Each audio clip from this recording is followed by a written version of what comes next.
हरे की जय, कृष्ण कन्हैया लाल की जय, निजानंद संप्रदाय की जय, विनोपुरी धाम की जय, सभी सुंदर साथ की जय।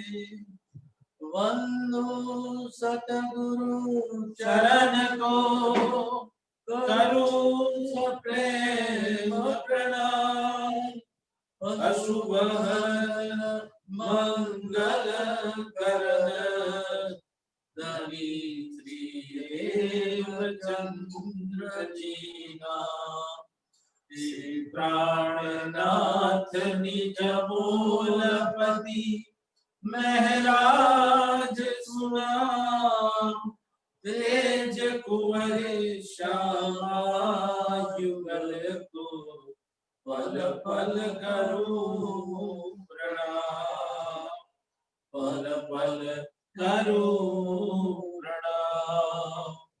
सभी सुंदर साथ को मैं प्रणाम करता हूँ। आज दशहरा का दिन है। धर्म और अधर्म दोनों को बीच जो संघर्ष होता है और उसका परिणाम क्या आता है, हमेशा धर्म की विजय होती है। इसलिए ये विजय का पर्व हम मनाते हैं। आज श्री पांच पद्मावतीपुरी धाम पन्ना में शरद पूर्णिमा महोत्सव सेलिब्रेशन का पहला दिन है और आज के दिन खिजड़ा मंदिर में सभी सुंदर साथ चल के जाते हैं और वहां महाराजा छत्रसाल जी के वंशज आते हैं और तलवार और बीड़ा की भेंट की जाती है। तलवार है रक्षण के लिए और बीड़ा है संकल्प के लिए। हम भी ये संकल्प करें कि हमारा जो जीवन शेष है उस जीवन को हम धन्य बनाए। जिस पर्पज से हम इस दुनिया में आए हैं, जिस कारण हमने ये शरीर धारण किया है, उस कारण को हम सही तरीके से फुलफिल करें। ये संकल्प के साथ जितने भी असुराई है, जितने भी अधर्म है, उसको हम हटाते जाए। उसके लिए संघर्ष ज्यादा करने की जरूरत नहीं। जैसे जैसे हम धर्म पे चलेंगे, हम खुद जितने भी पॉजिटिव विचारों से चलेंगे, नेगेटिव विचार अपने आप चलते जाएंगे।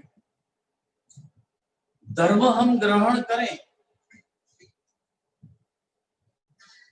मगर प्रज्ञा नहीं है, सही समझ नहीं है, हमारी इंटेलिजेंस ही सही नहीं है, तो वो धर्म भी हमें कहाँ ले जाएगा। उसका एग्जाम्पल है, मैं पहले वो एग्जाम्पल आपको देना चाहता हूं। मोहम्मद पैगंबर, हमारे धर्म शास्त्र में आता है कि कृष्ण की जो शक्ति थी वही शक्ति वहां खेल के बरारब आए शाम। बरारब यानी अरब देश के अंदर ये कृष्ण जी आए और उन्होंने 571 में उन्होंने एक उच्च परिवार में मुस्तफा बेग कुरैशी नाम से जन्म लिया। उन्होंने पशु वृत्ति वाले उस समय जो मानव थे, उनको मानव बनाने का बहुत सारा प्रयास किया और बहुत कुछ किया और उन्होंने एक कुरान के समाज को दिया। यानी ये इस्लाम समाज आज से आप लगाओ तो कितने साल पहले का है। ये हमारी 21वीं सदी चलती है और 500 सदी में शुरू हुआ। अब वो धर्म को चलाते चलाते उन्होंने जो चलाया, उसके बाद में औरंगजेब बादशाह आए, जो भी चुस्त धर्मी थे, और वो वहां तक कहा जाता है कि अपनी खुद की रोजी रोटी के लिए वो कुरान शरीफ लिखते थे और बेचते थे, टोपी बनाते थे और मार्केट में बेचते थे। जब लिखने बैठते थे तो राज परिवार का खर्च ना हो इसलिए खुद का लालटेन चला के वो लिखने बैठते थे।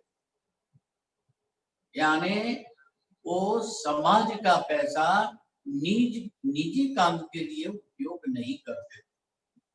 इतने कट्टर धर्मवादी होने के बावजूद उन्होंने क्या किया, हिंदू समाज को कॉन्फ्लिक्ट में डाल दिया।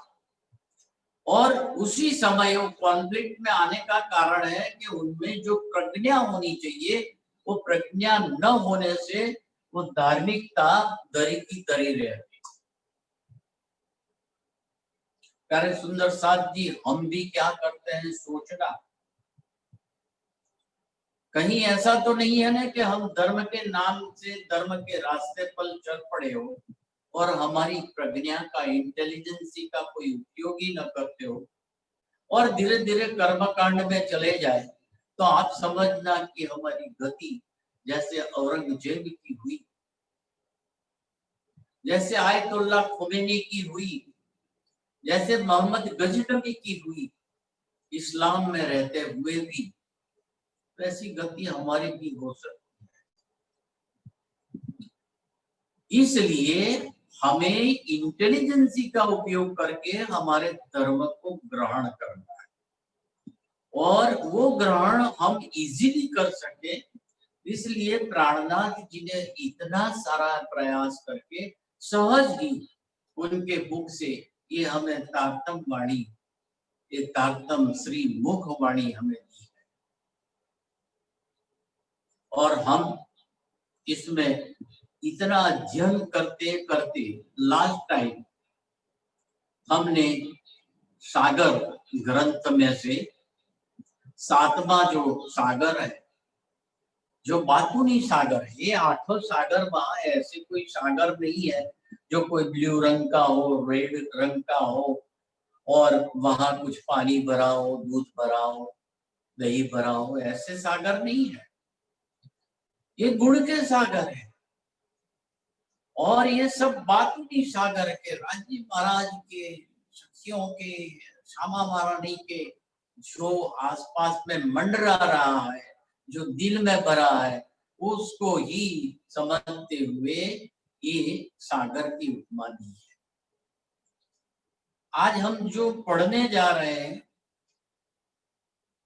वो सागर ग्रंथ में पढ़ना चाहिए था, दूसरा एक सागर, मगर मैंने सोचा और कुछ आपकी ओर से भी सुझाव आया कि खिलवत प्रकरण शुरू करें, तो मैंने सोचा खिलवत में ही कई बातें ऐसी हैं जो सागर में लिखी गई है। आप अगर छठा सागर देखें जिसको मधु सागर कहते हैं या हनी का सागर कहते हैं, जो हनी जैसा डार्क ब्राउन कलर का है, वो है इलम का सागर, ज्ञान का सागर, विद्या का सागर। तो ये जो विद्या आती है, ज्ञान आता है, वो कहाँ से आता है? सागर से आता है। और सागर कहाँ है? श्री राज्य महाराज के हृदय में। तो एक चौपाई आती है, मैं पढ़ता हूं उसको। जो बात करनी है हक के सो पहले लेवे माहे दिल। राज्य महाराज को जो भी हमें बताना है वो पहले हम उनके दिल में ले लेते हैं कि मैं ये श्यामा महारानी मेरी लोगों को, दुनिया को ये दिखाओ। पीछे सब में पसरे जो वाय दत्त में असल।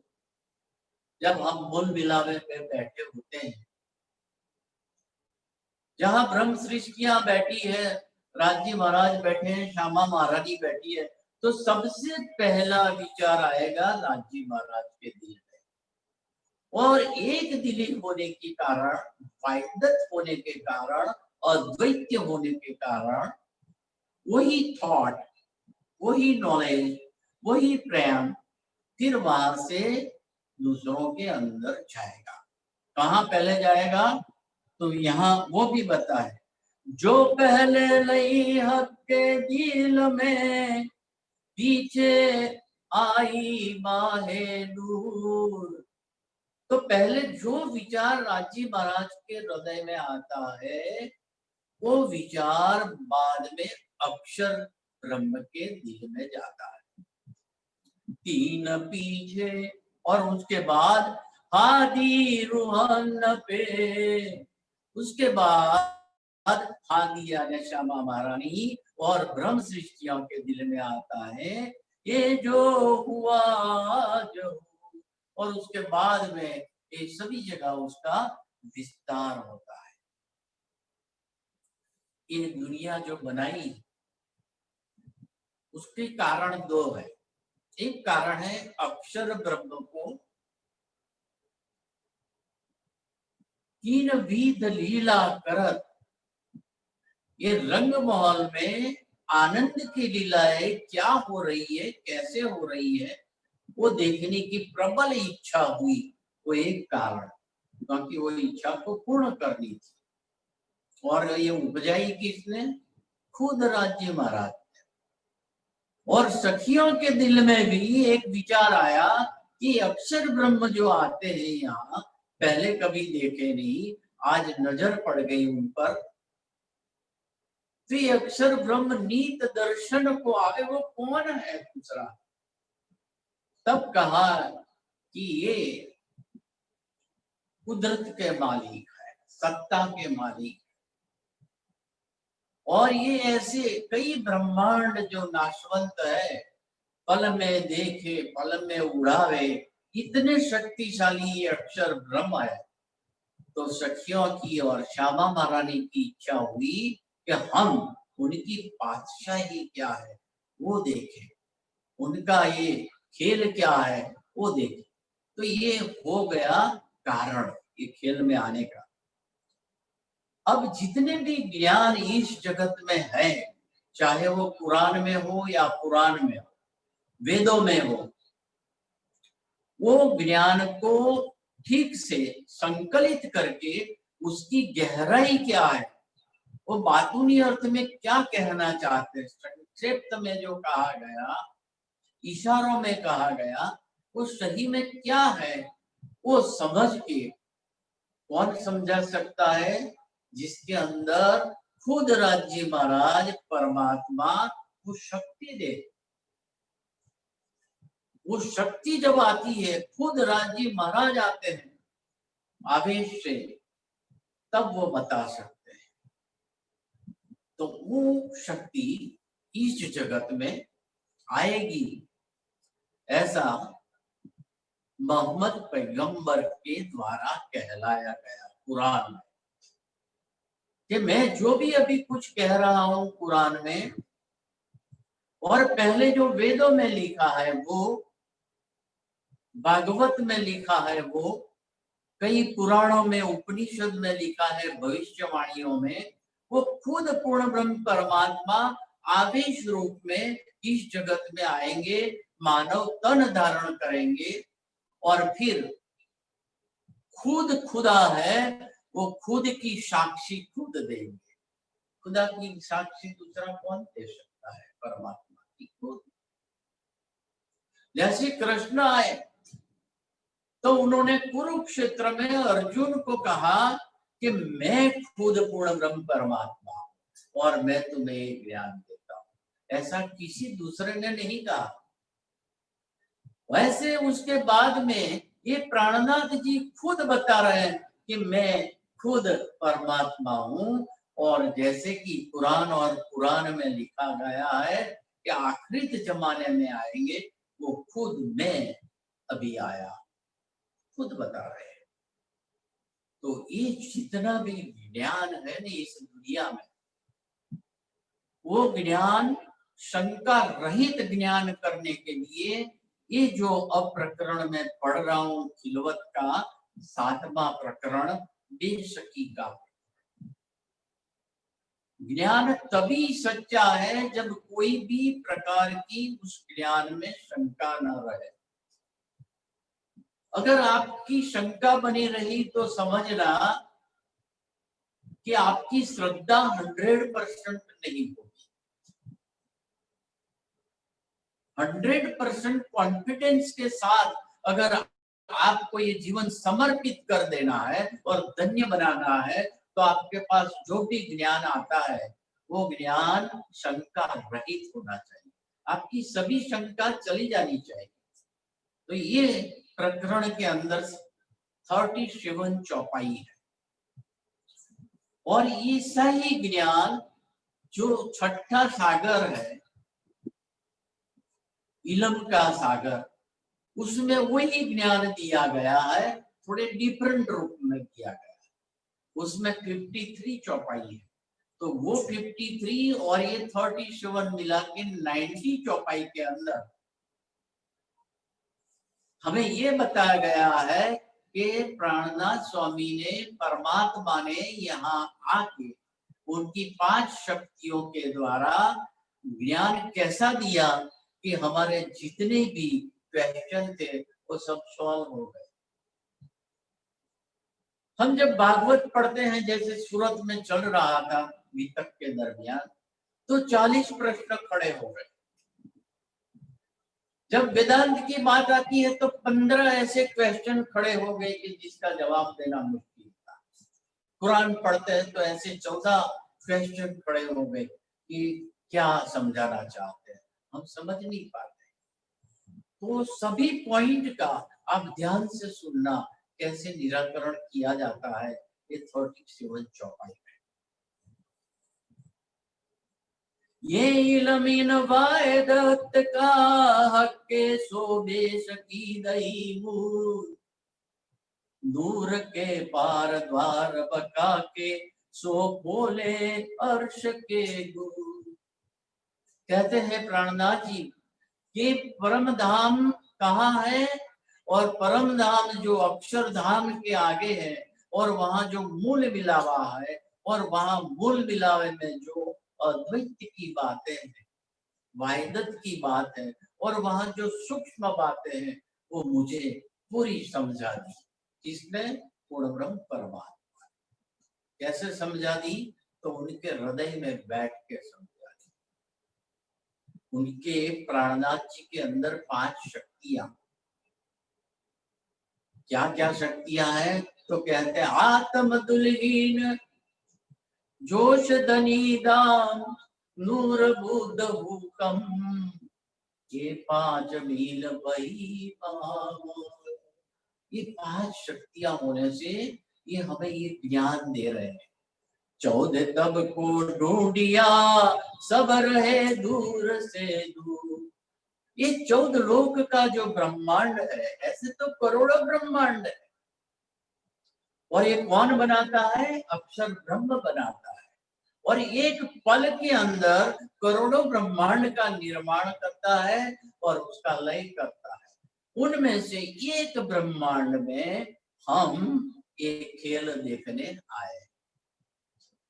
तो कहते हैं जहां आए उसके 14 लोक जो है, मृत्यु लोक, नीचे के 7 लोक, और ऊपर जो है गवर लोक, स्वर्ग लोक, मर लोक, जप लोक, तप लोक, सत लोक, वो सब 14 लोक के अंदर, चाहे वो मानव हो या महर्षि हो या देव हो, सबने परमात्मा को ढूंढा। ब्रह्मा विष्णु महेश ने भी पूर्ण ब्रह्म परमात्मा को ध्यान के द्वारा ढूंढा। तो यहाँ कहते हैं 14 तब को ढूंढा, सब रहे दूर से दूर, रूह अल्लाह के इनम बिना हुआ ना कोई वजूद। रूह अल्लाह यानी पूर्ण ब्रह्म परमात्मा की आत्मा। कौन है वो? हमारी श्यामा महारानी। और वही हमारे सदगुरु है। वो देवचंद्र जी रूप में हमारे सामने आए, और वही आदि की शक्ति ये प्राणनाथ के अंदर जो इंद्रावती की आत्मा बैठी है, उसके अंदर वो शक्ति फिर आ गई, तो वो हमारे हादी हो गए। कई दुनिया में बुजुर्ग हुए, कीन बका तरफ पाई नाही। इस 14 लोक के ब्रह्मांड में कई बड़े बड़े तपस्वी हो गए, पासी हो गए, मगर किसी को ये परम धाम किस दिशा में है उस दिशा का भी पता चला नहीं। कोई समझता रहा कि ब्रह्मा ही पूर्ण ब्रह्म परमात्मा है, महाविष्णु ही पूर्ण ब्रह्म परमात्मा है, आदि नारायण ही पूर्ण ब्रह्म परमात्मा है। कोई समझता रहा है ये प्रणव ब्रह्म, ये गायत्री यही पूर्ण ब्रह्म परमात्मा है। तो यहाँ कहते हैं सो इलम नुक्ताई से का बेटा वे बका माहे। तो ये जो रूह अल्लाह एक ज्ञान लेके हमारे पास आए, वो ज्ञान का नुक्ता, नुक्ता यानी ऐसी एक चाबी, एक मेथड, एक टेक्निक लेके आए, जो ज्ञान हमारे पास आने से हमको बैठा वे बका माए, अखंड धाम जो परम धाम है उसके अंदर हमारी आत्मा को ले जाते हैं। सोसायदी देवाई मोहम्मद की सहरज के नजीक। अब साक्षी के रूप में ये कहा गया प्राणनाथ जी के द्वारा कि मोहम्मद पैगंबर ने कुरान में ये कहा कि परमात्मा तो हमारे सहरग से भी नजीक है। सहरग किसको कहते हैं? जो हार्ट होता है और हार्ट में से जो मेन वेसल निकलती है एओर्टा, जहां हमारा जीव लग जाता है, बस वो उसके साथ में ही यानी हार्ट के पास में ही परमात्मा बैठा है। नूर के पार नूर तजल्ला, इल्म माहे बैठा वे। तो वो नजदीक कहाँ है? तो कहते हैं परमात्मा हमारे हृदय में बैठे, ना ऊपर ना तले न आजू न बाजू, कहाँ बैठे हैं? मोमीन, जो मोमीन पवित्र दिल वाला होता है, जिसके अंदर संसार भरा ही नहीं है, संसार से खाली हो गया, विरक्त हो गया, परम संन्यास हो गया, न मान अपमान की पड़ी है, न सुख की पड़ी है, न दुख की पड़ी है, न कुछ चाहिए उसको, ये संसार की कोई चीज नहीं चाहिए। वो पवित्र दिल होता है, वहां परमात्मा बैठता, उसके लिए सहरग से नजीक है, सबके लिए नहीं। नूर के पार नूर तजल्ला, और ये अक्षरधाम के परे क्या है? नूर तजल्ला, main power house is there, that is the light house, परमधाम। और वहां जो ज्ञान है वहां जाके हमें बिठा देता है। हम जब चितवनी करते हैं ना, तो वो मेन पावर हाउस जहां है ना, परमधाम, वहां पहुंच जाते हैं। गीन तू सुख बेशक के जो इल्म दिया नसीहत। तो हे सुंदर साथ, ये जो ज्ञान हमें तारतम सागर के द्वारा दिया गया है, तो आप जब शंका रहित हो जाते हैं तो वहां के सुख आपके अंदर सहज ही आने लगते हैं। मेहर करी महबूब ने, वो हमारे परमात्मा ने हमारे ऊपर कृपा की, वो तो मेहर के सागर है, हक के जान निस्बत, और हमारा और उनका अंगी का संबंध है, हम उसके अंग है। तो हमारे वो अंग के संबंध से उन्होंने कृपा करके हमें एक ज्ञान दिया। सकना तीन उम्मत में, अब आगे कहते हैं कि देखो आज तक के जितने भी ज्ञान है उसमें हमेशा ये कहा गया कि इस दुनिया में हम दिखते सब एक जैसे हैं। कितने सारे मनुष्य है, कितने सारे पशु पंछी जानवर झाड़ पेड़ सब है, मगर उसमें जो 3 प्रकार की उम्मत है, उम्मत यानी ग्रुप, शकना खास होबा। तो वो जो विश्लेषण किया गया कि ये समाज में दिखने वाले मनुष्य तीन प्रकार के हैं। एक आम प्रकार का आदमी जो जीव सृष्टि है, जो वैकुंठ में जाने से उसकी मुक्ति होती है क्योंकि वो वैकुंठ से आता है। दूसरा एक है खास, यानी ईश्वरीय सृष्टि, और वो ईश्वरीय सृष्टि अक्षरधाम से आती है। और तीसरा जो है ब्रह्म सृष्टि, और वो ब्रह्म सृष्टि आती है कहां से? परमधाम, मूल मिलावे में बैठी है राज श्यामा जी के चरणों में, वहां से आती है। तो ये तीन प्रकार के यहाँ जो आते हैं चेतनाएं, वो एक जीव सृष्टि, ईश्वरीय सृष्टि और ब्रह्म सृष्टि, और तीनों का कहां से आना वो हमें समझा दिया, हमारी समझ में आ गया, क्योंकि हम ब्रह्म सृष्टि है। रूहों लई हकीकत मारफत, इनमें जो ब्रह्म सृष्टि है वो ब्रह्म सृष्टि ही ये जितने भी धर्म ग्रंथ हैं, किसी भी समाज के हो, क्रिश्चियन समाज का धर्म ग्रंथ हो, वैष्णव समाज का धर्म ग्रंथ हो, जैन समाज का हो, इस्लाम समाज का हो, सनातन संप्रदाय का हो, सनातन धर्म है, सभी में एक ही बात बताई है और उन्होंने इशारा किया है कि पूर्ण ब्रह्म परमात्मा इससे भी आगे, इससे भी आगे। वेदों ने तो वहां तक भी कहा कि हम जितना भी विश्लेषण करते गए वहां तक पूर्ण ब्रह्म परमात्मा नहीं है। नेति नेति जो कहा, न इति, जो विश्लेषण किया वो पूर्ण ब्रह्म परमात्मा नहीं है, वो तो इससे भी आगे है।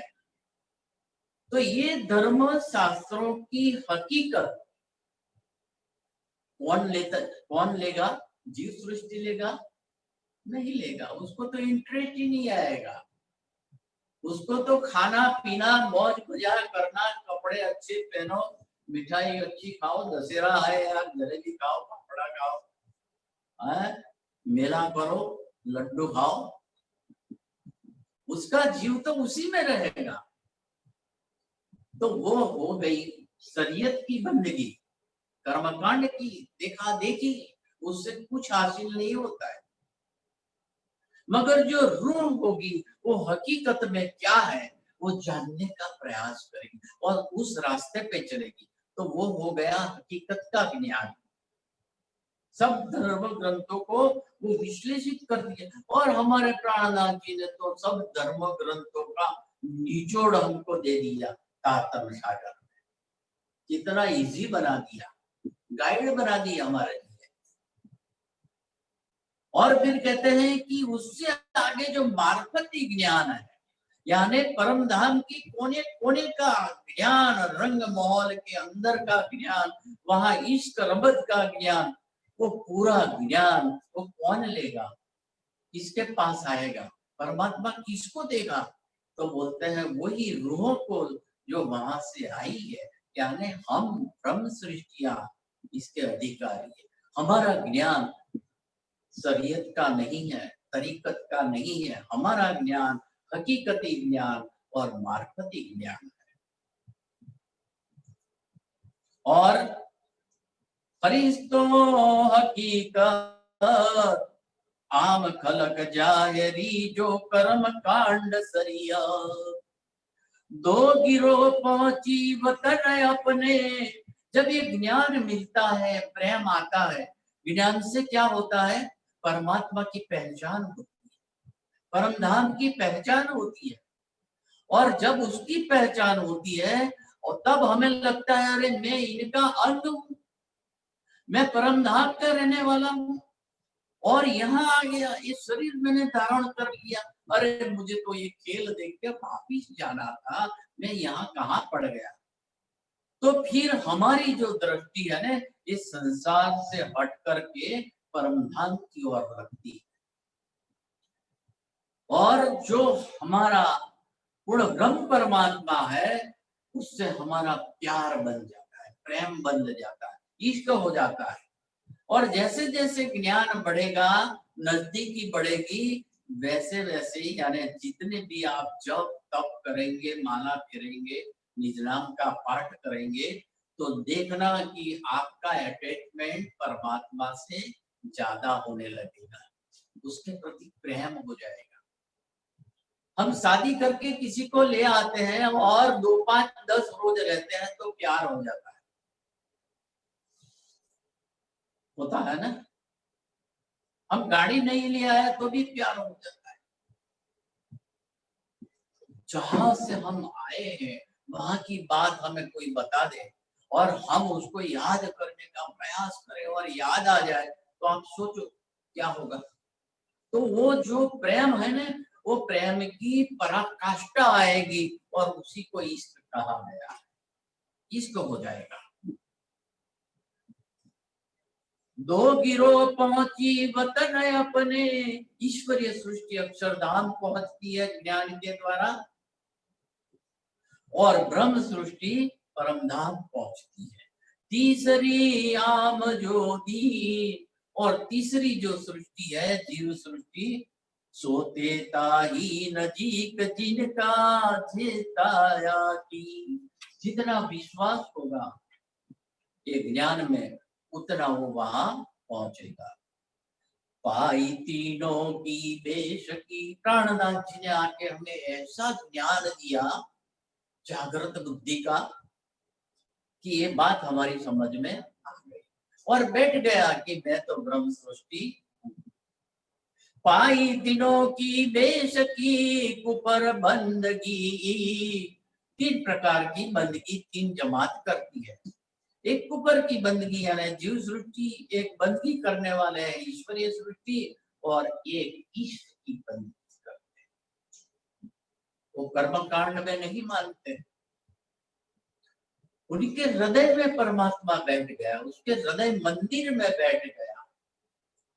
ऐसा इल्म इन दुनी में हुई बका की बेटो, ये दुनिया में ऐसा ज्ञान श्यामा महारानी लेके आई। उनके 2 तन इस जगत में आए, एक देवचंद्र जी का तन और एक प्राणनाथ। ये 2 जामे पहन सी जो बात आती है, 2 कहते हैं सकना 8 20 समय। अब दूसरा टॉपिक बताते हैं। ये 3 प्रकार के ग्रुप इस दुनिया में है, उसकी बात बताई। अब बताते हैं कि 8 प्रकार की विष यानी मुक्ति का स्थान। हम जानते हैं कि वैष्णव लोग जो भक्ति करेंगे जीव सृष्टि वाले, तो वो जहां से आए वहां वापिस जाएंगे, तो यानी कि मुक्त हो गए, फिर उनको शरीर धारण करना पड़ता नहीं है। तो 4 प्रकार की मुक्ति बताई गई है उनके लिए, कि वो परम धाम नहीं जाते, अक्षरधाम नहीं जाते, मगर वैकुंठ जाते हैं। इसलिए सानिध्य, सानिध्य बोलते हैं ना, सारोग्य, सारोग्य। मगर ये जो बताई यहाँ ये 8 प्रकार के मुक्ति स्थान है, तो ये मुक्ति स्थान कहाँ आए, तो बोलते हैं अक्षर ब्रह्म जो है ना, जिसका क्षरण नहीं होता है, महाविष्णु का तो क्षरण हो जाएगा मगर अक्षर ब्रह्म का नहीं होगा। और अक्षर ब्रह्म के 4 जो पाद है, स्टेज, अंतस्करण, उसमें से जो लोएस्ट है अव्याकृत ब्रह्म, जहां से ये जगत की रचना होती है, वहां से सिडलिंग होता है सब। तो कहते हैं कि जो मोहम्मद पैगंबर आए, ब्रह्म सृष्टि आई, ईश्वरीय सृष्टि आई, बड़े बड़े ऋषि महर्षि थे, उनके लिए भी अक्षर ब्रह्म के अंदर, उनके अंदर ये मुक्ति स्थान बन गए। उनको याद रहेगा, जो अच्छे प्रसंग होंगे वो याद रहेंगे। हमारे जीवन में भी जो बड़े अच्छे प्रसंग होंगे वो हमें याद रहेंगे। और जो छोटे मोटे ऐसे प्रसंग होंगे उनको हम याद रखते भी नहीं और रहते भी नहीं। अक्सर ब्रह्म भी जब ये बनाता है ना और ये देखता है खेल, तो उसमें जो बहुत ही इम्पोर्टेंट खेल होता है उसको याद रह जाता है। तो ऐसे ये 8 बीज अक्षर के अंदर बन गए। फिर कहते हैं, क्यों कर मुर्दे उठ सी, क्यों हो सी हक दीदार, क्यों कर हिसाब होयसी, ये सब रूह अल्लाह खोले द्वार। तो ये रूह अल्लाह हमें ज्ञान के द्वारा परम धाम के द्वार खोल के बताते हैं कि मुर्दे उठे, यानी कुरान के अंदर कई निशान लिखे हैं कि खुद पूर्ण ब्रह्म परमात्मा कब आएंगे। हम सब जानते हैं कि कब आए। मोहम्मद पैगंबर के जाने के 1000 साल बाद 10वीं 11वीं और 12वीं सदी में ये पूरा ज्ञान आया। 120 वर्ष तक ये ज्ञान का अवतरण होता रहा। विसासो वरस लो खेलसी नासी नूर नजर। तो कहते हैं कि ये मुर्दे उठना यानी हम अभी आत्मा है ऐसा पता नहीं है, मगर जब हमें ज्ञान के द्वारा बताया जाता है कि भैया ये तुम्हारा शरीर मरण धर्मा है, तुम्हारा मन मरण धर्मा है, तुम जो सोचते हो बुद्धि है वो मरण धर्मा है, तुम्हारे प्राण गए, तो क्या है जो नहीं मरण धर्मा है इसके अंदर है शरीर में। तो ये शरीर के अंदर जो आत्मा है, चेतना है, वो अमृत है, मृत नहीं होती कभी, वो मरण धर्मा नहीं है। मगर ये हम जानते नहीं है, वो सुसुप्त है अभी, तो उसको ज्ञान के द्वारा जगाना है। उसका मतलब हुआ कि ये मुर्दे जैसा जो शरीर है उसके अंदर आत्मा जो मुर्दे जैसी है वो खड़ी हो जाएगी। तो एक निशान 7 निशान में से एक कब्र से मुर्दे उठे। कहते दीन कयामत के, क्यों कयामत के निशान, बेशक कछुए ना रही जो लिखी बीच कुरान। तो कहते हैं कि कुरान में एक और बात लिखी है कि कयामत होगी, कायमी होगी, लोग जगेंगे, ऐसे ऐसे दुनिया नहीं चलेगी। अभी कैसी चल रही है आप देखो। ये कोरोना तो ठीक है, कुदरती है ऐसा समझो, मगर जो अभी मिसाइलें चल रही है वो क्यों चल रही है? विध्वंस होने वाला है। व्यक्तिगत भी कयामत होती है और एक ब्रह्मांड में कयामत होती है। तो कहते हैं कि ये कयामत के कितने दिन बाकी है, वो ये 7 निशान बड़े बड़े जो कुरान में लिखे हैं वो जब होंगे तब कयामत होगी। तो उसमें से एक हमने देखा, मुर्दे कब्र से उठेंगे। सकना दाब तूल अर्ज की, सकना सूर मगर। तो कहते हैं कि दाबतुल अर्ज यानी एक ऐसा पशु जैसा जानवर, और वो ऐसा जानवर जो अभी हमने देखा नहीं है, ऐसा जानवर जब पैदा होगा, यानी जिसकी छाती कैसी होगी, जहां कोई भी प्रकार की फीलिंग नहीं होगी, किसी को मारना है तो मार देंगे। गिदड़ की माफी उसकी गर्दन कहीं भी झुकेगी नहीं। बेल, जंगली बेल के जैसे उसके सींग होंगे, कहीं भी जरूरत नहीं हो तो भी सींग लगाएंगे। तो और उसकी आंखें भी जहां नेगेटिविटी है वहीं पहले जाएगी।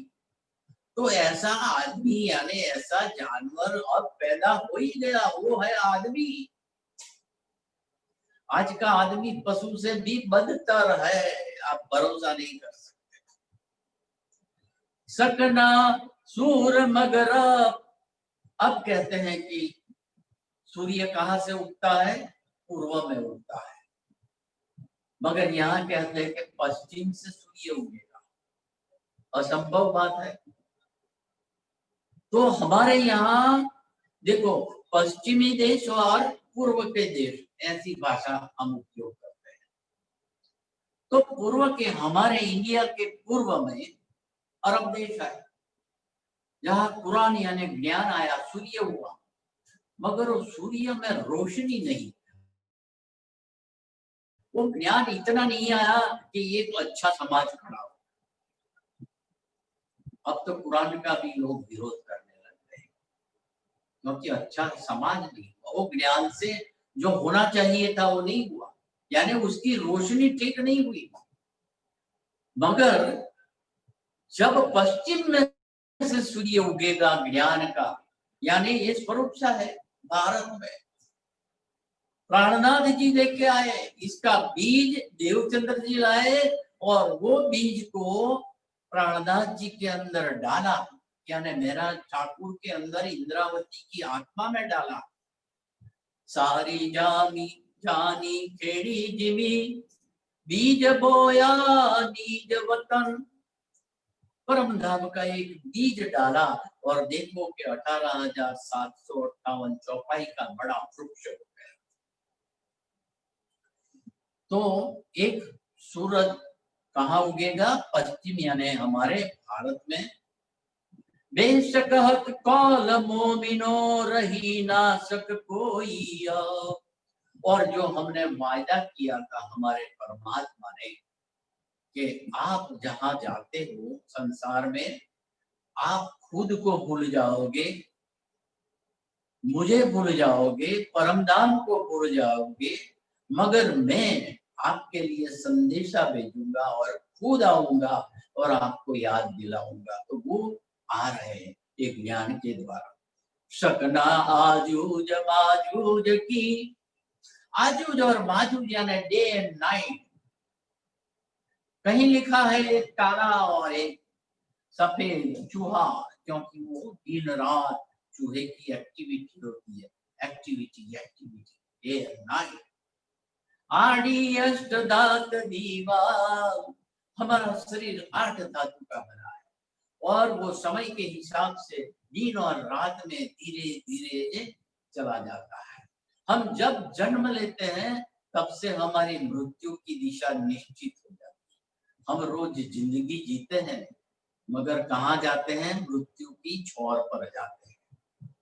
ये हमारी अष्ट धातु है ना, धीरे धीरे पतली होती जाती है, शरीर क्षीण होता जाता है और हम चले जाते हैं। कब टूट जाएगी? लिखा टूटेगी आखिर ये बेशक दुनी के काम।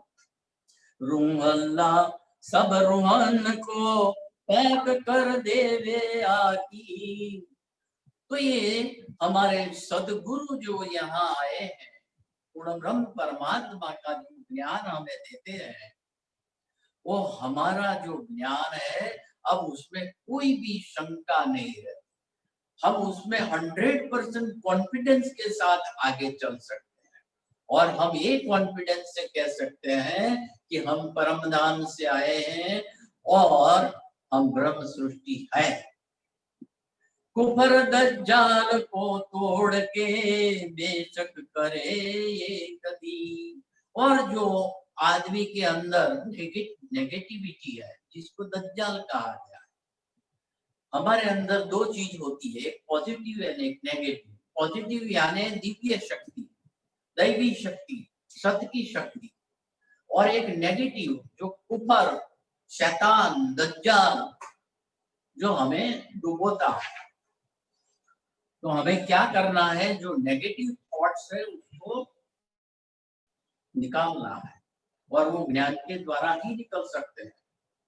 आप सोचना कि जब भी आपके जीवन में कुछ तकलीफें आती है, तो ये तकलीफें आती है नेगेटिव सोच की वजह से। वो नेगेटिव सोच को हमें निकालना है।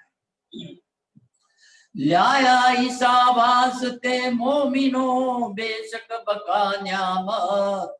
करे हक जात पर से जदा इमाम मोमिनो इमाम।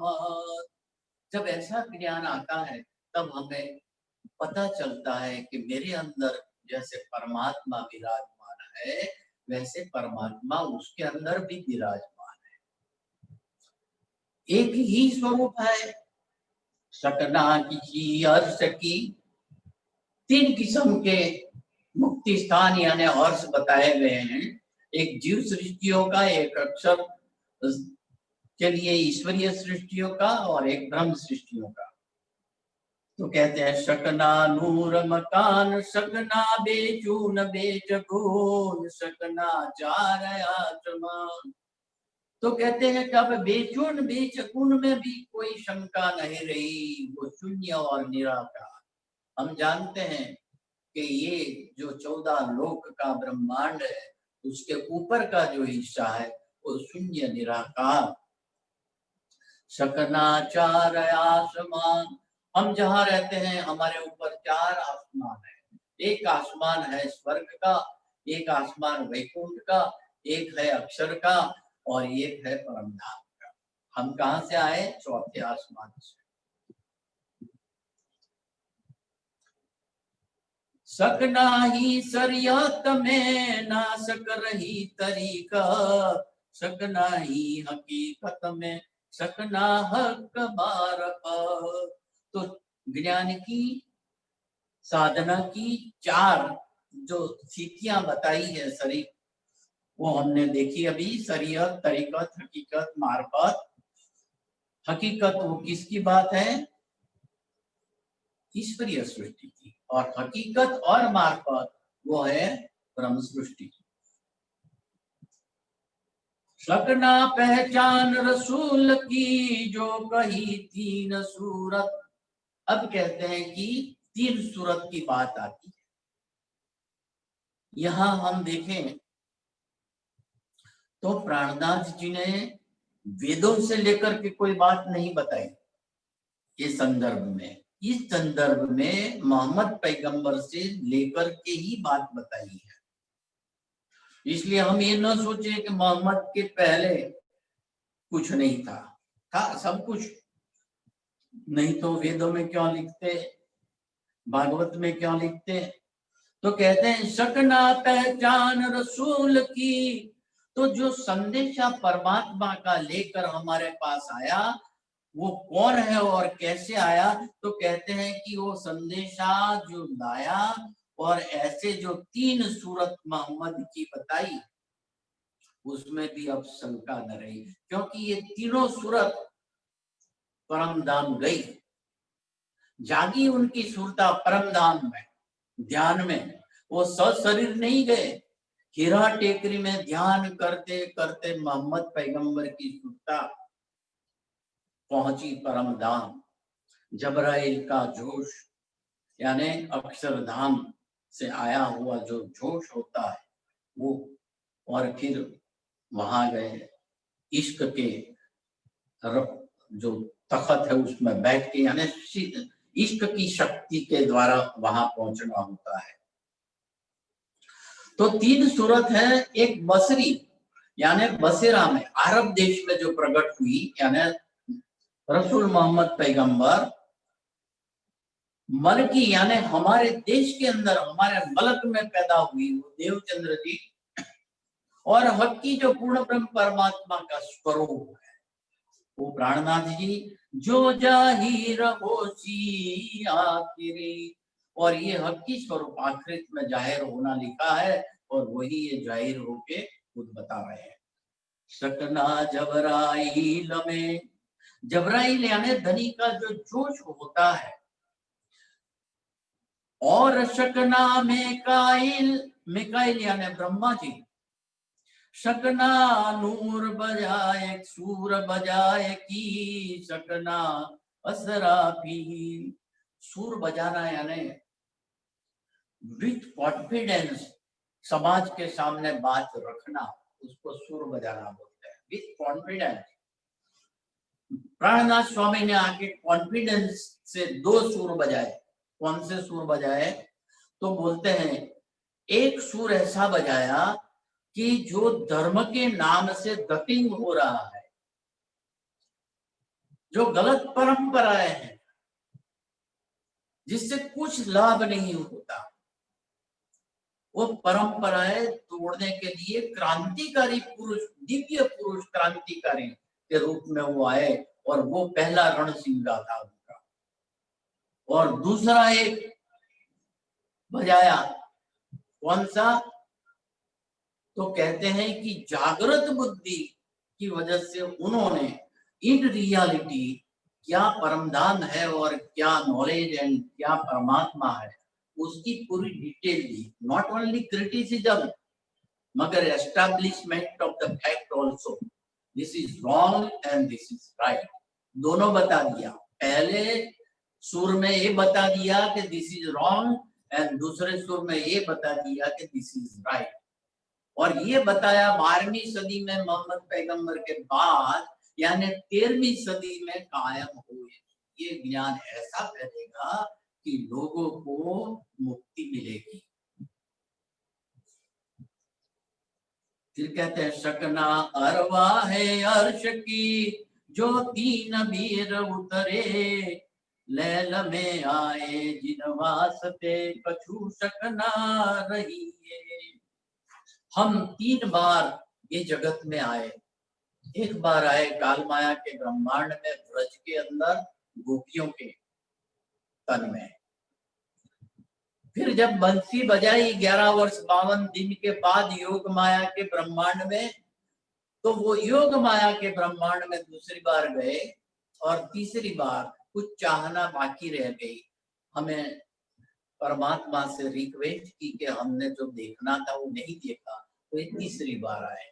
तो सुंदर साथ जी याद रखना कि तीसरी बार आना हुआ है, अब चौथी बार नहीं आना है।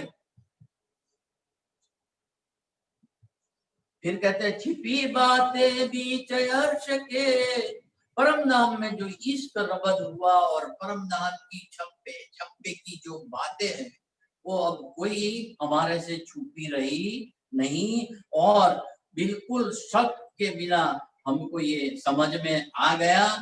सकना ही जल उजले।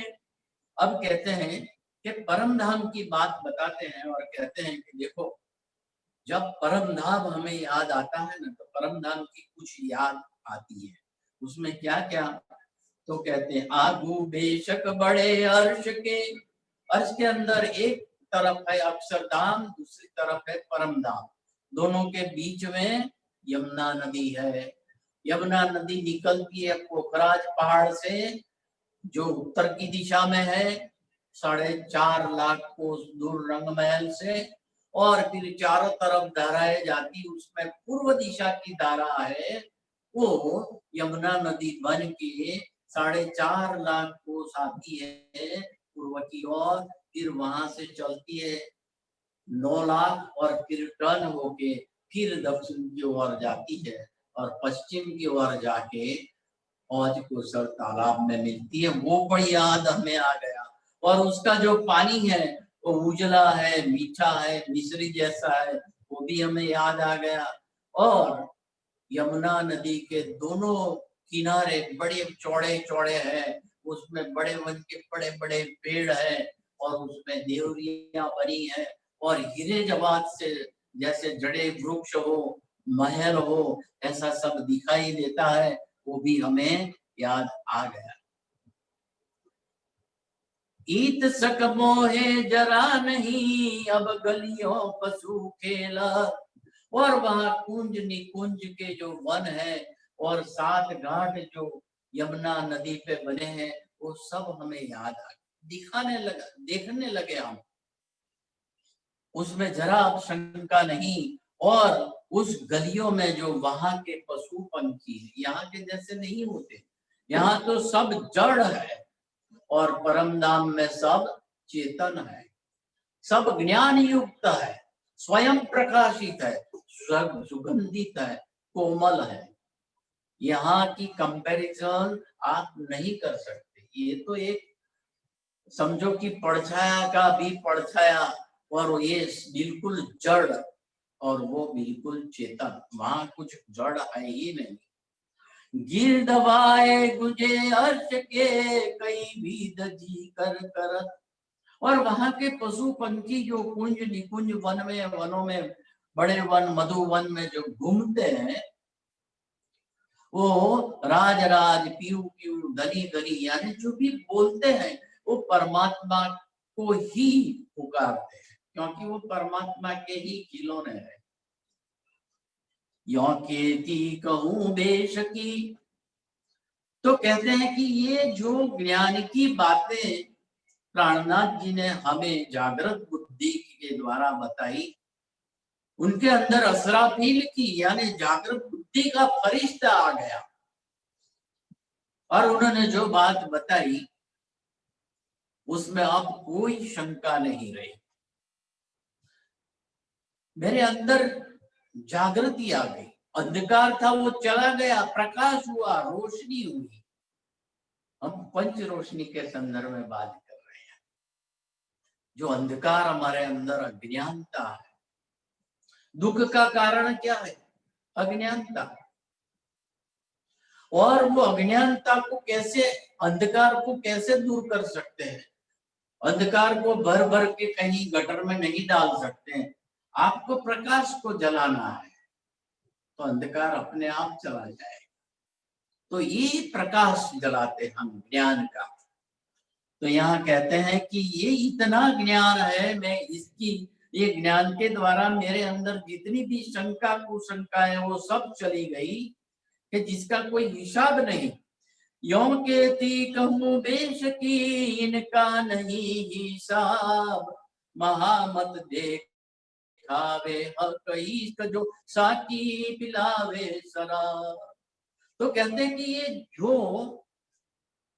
हमें ज्ञान है बेशकी का मिलता है ना, उससे हम परमात्मा को देख सकते हैं। परमात्मा हमें कितना प्यार करते हैं वो हम समझ सकते हैं। और परमात्मा हमें ये प्यार कैसे पिलाते हैं, धीरे धीरे हम जैसे डाइजेस्ट कर सके वैसे थोड़ा थोड़ा ज्ञान देके हमें समझाते हैं। तो ये चौपाई मैं दोहराता हूँ, 37 चौपाई है जो पूरी हुई। यो केती कहूं बेशकी इनका नहीं हिसाब, महामत देखावे हक इश्क जो साकी पिलावे शराब, जो साकी पिलावे शराब। बोलो श्री प्राणनाथ प्यारे की जय। प्यारे सुंदर साथ जी, ये हमारा स्वरूप साहब है, उसके अंदर 18,758 चौपाई है। मगर आप उसको पढ़ते जाएंगे, मनन करते जाएंगे, चिंतन करते जाएंगे तो पता चलेगा कि एक ही बात कई बार दोहराई गई है कि हमें याद हो जाए, हमें याद आ जाए। हम भूल गए हैं सब, वो याद करने के लिए बार बार दोहराते हैं। और एक बार आपने समझ लिया पूरा तो आपको ये 18,758 चौपाई है ना, वो 10,000 चौपाई ही लगेगी। इतना आपको छोटा लगेगा। मेहनत करना, पारायण करना, उसका मतलब सिर्फ पढ़ना नहीं, उससे कोई फायदा नहीं होता। मैंने कहा नहीं कि जिसके अंदर प्रज्ञा नहीं वो कितना भी धार्मिक कार्य करे कोई फायदा नहीं होता। प्रज्ञा से काम करो, पढ़ो, मनन करो, चिंतन करो। और हमें प्राणनाथ जी परमात्मा हमें क्या ज्ञान देके क्या सिखाना चाहते हैं और हम हमारी जिंदगी को कैसे बदले वो सोचें। एक बार स्वरूप साहब पढ़ने के बाद अगर हमारी सोच नहीं बदली, हमारा व्यवहार नहीं बदला, हमारी दिशा नहीं बदली, हमारी दशा नहीं बदली, तो समझना कि ये पढ़ना नहीं। मैं परमात्मा से प्रार्थना करता हूँ कि हम सभी सुंदर साथ को इतनी शक्ति दे, इतना बल दे, क्योंकि उनके अलावा तो कोई हमारे पास शक्ति है नहीं कि हम उनकी वाणी को, ब्रह्म ज्ञान को ब्रह्मनिष्ठ होके ब्रह्म आनंद लेने लगे। बोलो श्री प्राणनाथ प्यारे की जय। सभी सुंदर साथ जो आज मुझे सुन रहे हैं और मिलन भाई के माध्यम से सब सुन रहे हैं, विपिन भाई के माध्यम से और मधु बहन, त्रिजल बहन, मीना बहन, सभी को मैं आभार व्यक्त करता हूँ, क्योंकि